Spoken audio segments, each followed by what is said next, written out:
Hey everybody, it's Jillian. I want to be really clear regarding the understanding of Jilly Juice protocol. This is not a painkiller. This is not going to mitigate your symptoms, especially when you have so much healing to do.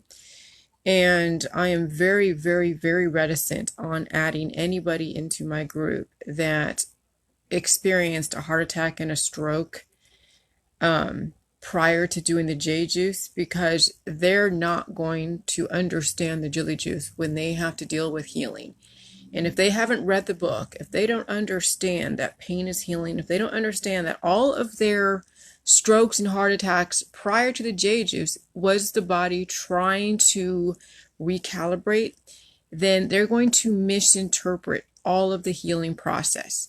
And you don't want to put yourself in a position where someone blames you for any type of adverse reaction to anything. Okay? Why would it be an adverse reaction? Because they wouldn't understand strokes and heart attacks. People don't understand strokes and heart attacks prior to the J juice. They think it's something to mitigate. They think it's something that's horrible. And yeah, it is when you don't feed your body correctly.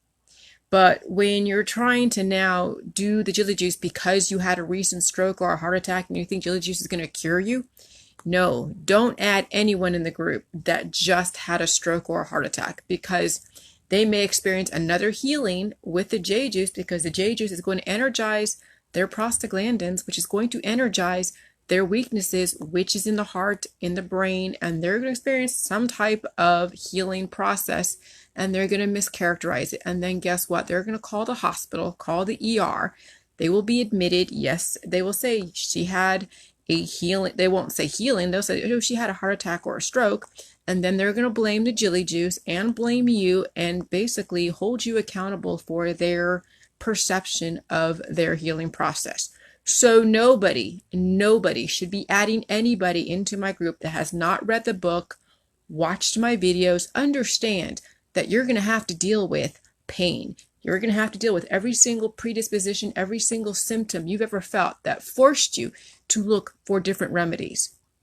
And if you're not ready to deal with the demons, which are strokes and heart attacks, but it's backed with the right constituents, backed with the cabbage and the kale, the probiotics, the salt, and nutrition, and all of the food supply. If you're not ready to experience the healing process with the J juice, and yes, you're going to experience all the different symptoms you've experienced prior to J juice, then do not add them into the group. Do not even introduce this to somebody as a way to say, oh yeah, you won't get any strokes and heart attacks, because strokes and heart attacks is the body saying that it's trying to recalibrate. And when people die from strokes and heart attacks, it's because you didn't have enough of the nutrients and the minerals to see another potential day. Okay? And so this is why people die in the allopathic holistic world, is because they react to their evolution, to their healing process with the wrong chemistry. And so every single time they take their pill, their powder, their supplement, their detox, all of their different high blood pressure medicines, all of their prescription drugs, they roll the dice on not surviving the next evolutionary process, which happens overnight, which is why people die early in the morning. You know why? Because the body goes through its reparations, and if you don't have what it takes to handle the next evolution, the next adaptation, you don't survive.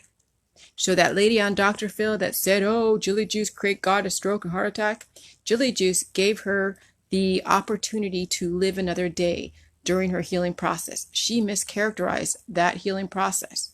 It was already in her predispositions because she came into the protocol with issues with her heart and with her brain. And until you're ready to face those demons, nobody should be at all recommending J juice as a way to cure, as a way to mitigate specific issues. That would be the wrong way to approach someone with J juice. Do not add anyone in the group that just experienced a stroke and heart attack and think that J juice is going to save them, because you don't know how many other predispositions they hold that will come up, as well as, yes, their predispositions with their brain, their neurological issues, and their cardiovascular issues are going to come up. And if you haven't at all articulated to them that they're going to be experiencing everything that they've ever experienced before, If you've had strokes or heart attacks before, you will experience it on the J juice because that's the healing process, but at least you'll survive it until the body repairs itself. So, anyone that recommends J juice on the heels of somebody's major events that they just got out of the hospital for, they need to read the book. They need to watch my videos. They need to understand what's involved. Not everybody is prepared to, not everybody is a candidate for J juice because they don't want to deal with their predispositions. They don't want to deal with their demons. And it's not up to you to suggest that to any of your friends and family. This is a personal venture. This is not something that you go and proselytize as if this was the next best thing to God, because you have no idea what they're able to handle and what they can't.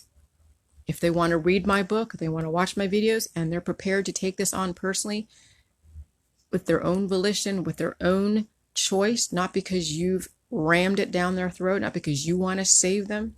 If they don't want to save themselves, then what is the point? Don't put them through this kind of agony. They have to want this, not you. All right, take care. Bye.